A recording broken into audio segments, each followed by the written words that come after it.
sou Isabelle e faço parte desse canal chamado Corações Consolados.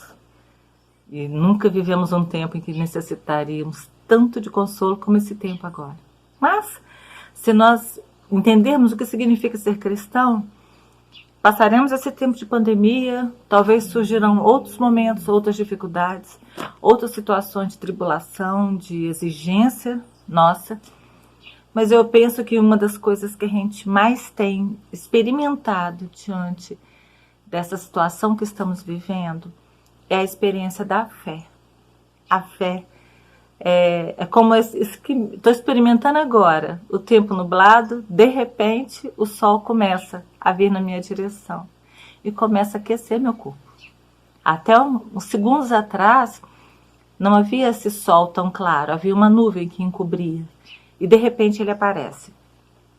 E o objetivo não é uma imagem assim, perfeita para vocês verem, mas o objetivo nosso é que o coração de vocês também possam sentir, através dessa partilha, o poder do amor de Deus. Agora a nuvem volta, o sol perde um pouco a força. Mas será que o sol perde a força?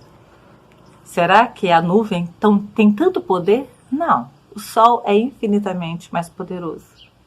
Assim é a nossa fé. E meditar sobre a fé. E uma irmãzinha partilhava isso comigo. É preciso anunciar a fé.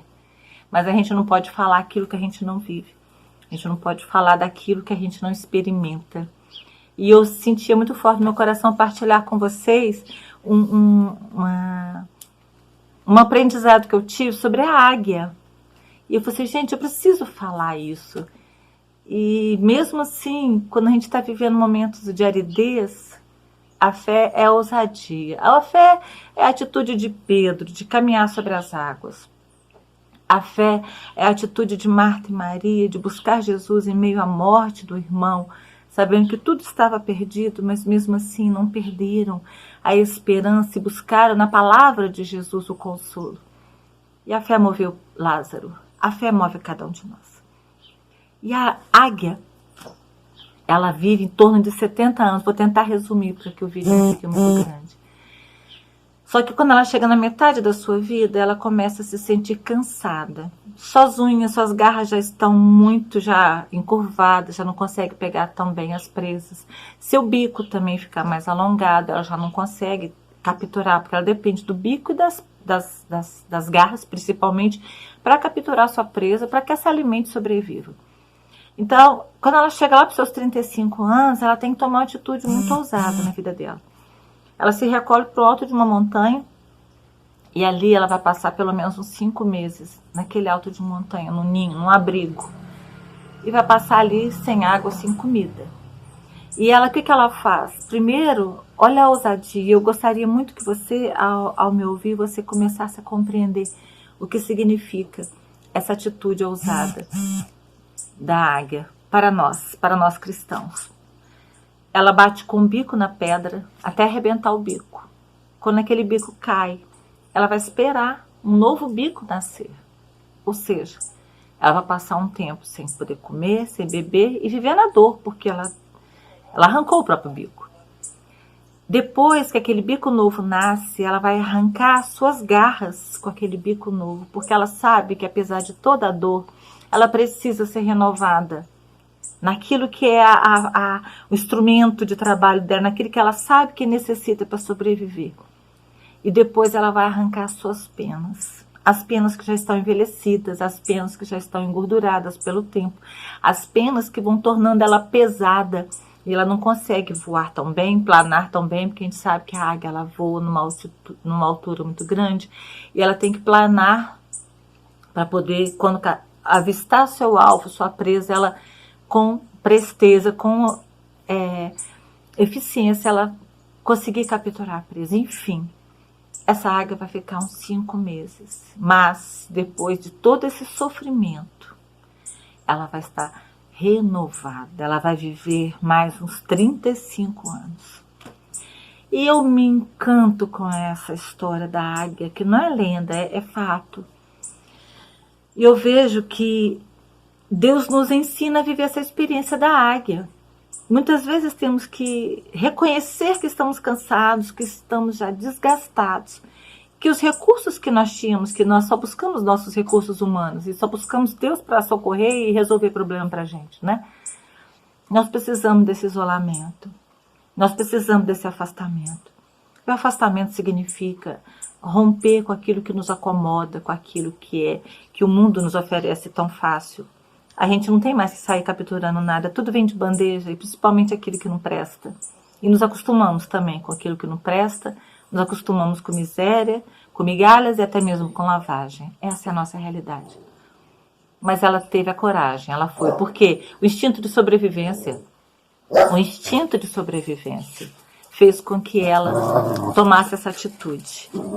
Depois que ela perde o seu bico e o cachorro late, é assim, gente, vídeo com Isabelle, eu não sei se eu me apresentei, meu nome é Isabelle. É assim, tem essa participação especial dos animais, é os recursos que eu tenho. Mas deixa eu voltar com a águia, é preciso que ela sofra a mortificação do falar. Talvez muita murmuração, muita lamentação, muita fofoca, muita intriga. E o que aconteceu, quem falou, quem deixou de falar. E assim por diante. Depois que você silencia, que você aprende a controlar a tua fala, você aprende a santificar tuas palavras, você começa a ter forças para que através do seu falar, através da oração, do louvor, das palavras de bênção, das palavras verdadeiras, você comece a trabalhar o resto do seu ser. Então é preciso que através das palavras você tenha autoridade sobre você mesma, sobre suas ações, sobre suas garras. Qual é a minha capacidade, meu potencial de conseguir capturar na alma de alguém o interesse por aquele que me deu o poder e força de ser transformado, de me levar à montanha? Então, a minha capacidade de evangelizar, minha capacidade de pescar homens para Deus, pelas minhas palavras, eu aprendo a usar dessa autoridade sobre o meu corpo, sobre aquilo que me leva a pecar. E me conhecendo e me reconhecendo em minhas imperfeições, eu uso o poder da oração. Eu uso o poder da autoridade do nome de Jesus sobre mim. Não, sobre essa realidade minha, sobre esse sentimento meu mesquinho que me leva muitas vezes a pecar com as palavras, eu vou me controlar. Eu vou ter controle sobre os meus pés, sobre as minhas atitudes. Eu estou aqui segurando o cachorrinho para ver se ela se cala. Se chama Kika. Muito bem. Depois eu vou arrancar as minhas penas. Nós estamos todos usando máscaras, né? E essas máscaras, muitas vezes, elas nos ajudam bem a continuarmos a viver uma vida falsa, superficial. Arrancar as penas é a gente tirar de nós tudo aquilo que é excesso, tudo aquilo que já está engordurado, todo sobrepeso, todo acúmulo de mágoas, de ressentimentos, de preocupação com a opinião dos outros, de preocupação com o que as pessoas vão achar de mim, aqueles excessos que são humanos e que nos impedem. Ah, fulano é culpado, eu sofro por causa disso, eu estou sofrendo. Não, ninguém é culpado por você sofrer, porque talvez você tenha permitido que alguém te ferisse. Mas isso, por mais forte que seja o mal que te fizeram, há um bem maior que foi levado até a cruz para que vivêssemos a experiência da salvação, da superação. Então nós temos que arrancar essas penas, aquilo que nos enceba, né? Somos cebosos, somos nojentos, somos pegajosos. Oh, gente, me desculpa, mas nós somos, fala a verdade, somos nojentos, né? Para falar a verdade, nós somos antipáticos, somos soberbos, arrogantes. Mas ao mesmo tempo a gente tem uma experiência tão incrível, tão maravilhosa da graça de Deus. E é nesse ponto que eu gostaria de finalizar com vocês essa meditação. Viver a experiência da águia é uma experiência de renovação em Deus. A águia sabe que um dia ela vai morrer, todos nós sabemos. Mas o que importa é como vivemos. Nós não nascemos para ser galinha, dar de cabeça baixa, ciscando, procurando coisas pelo chão. Deus nos faz levantar voos e a gente tem um olhar muito mais amplo. A nossa felicidade não depende de coisas ou pessoas ou situações, ou de isolamento ou não, ou de liberdade ou não. Somos livres em nossa alma, porque Deus nos deu essa liberdade. Foi para que fôssemos livres que Cristo nos libertou. E a nossa fé se resume naquilo que não foi mencionado nessa reflexão sobre a águia, mas é o fundamental. A águia, ela conseguiu chegar no alto de uma montanha, que ela foi levada pelo vento. Ela se deixou ser levada pelo vento. Esse vento que corrói, que faz erosão na montanha, esse vento que desgasta, esse vento que ninguém vê, mas tem poder de mover areias, tem poder de mover. O vento da graça do Espírito Santo de Deus, essa brisa, esse vento que Deus nos concede, que nos faz planar. Há momentos que a gente tem que bater asas, indo de encontro à corrente de vento. Esse vento é a bênção. E é o mesmo vento que leva a gente para a montanha e que ali a brisa vai suavizar a dor do nosso bico arrancado, das nossas garras arrancadas. É o vento que depois que estamos renovados, ela simplesmente vai chegar na beira da montanha, vai abrir suas asas e se deixará ser levada pelo vento. E ali ela vai ter a experiência novamente de ser livre, de ser leve, de sentir que suas penas são novas, de que o seu bico é novo, de que suas garras são novas. Apesar da idade, ela foi renovada, foi revigorada. Eu acho que ter fé, esse é um dos exemplos que podemos usar para entender o que significa a fé em Deus. É se deixar conduzir pela brisa, pelo vento. É saber enfrentar as tempestades. É saber enfrentar tudo, porque há um Deus que não vemos, mas Ele nos sustenta. A águia não vê o vento, mas ela sente e ela confia que ela pode. Quando ela cansa de bater as asas, ela simplesmente abre e ela plana. Ela simplesmente se deixa ser sustentada.